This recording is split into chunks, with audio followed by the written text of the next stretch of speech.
অর্থাৎ প্রভু যিশুর পুনরুত্থান আমাদের অনন্ত জীবনের নিশ্চয়তা দান করে।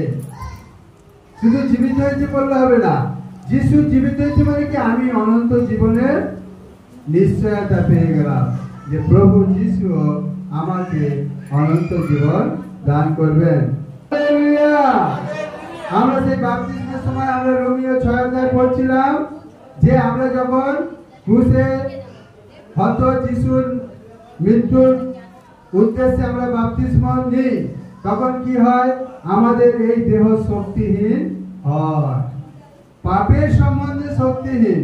কিন্তু যখন আমরা খ্রিস্টকে বিশ্বাস করি আর তিনি যে জীবিত হয়েছেন, পুনরুত্থিত হয়েছেন, তার সেই আত্মা যখন আমাদের মধ্যে বাস করে, আমাদের এই দেহকেও তিনি জীবিত করবেন। তার মানে কি?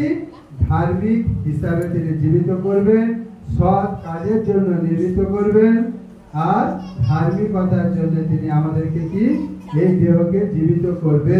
হালেলুয়া।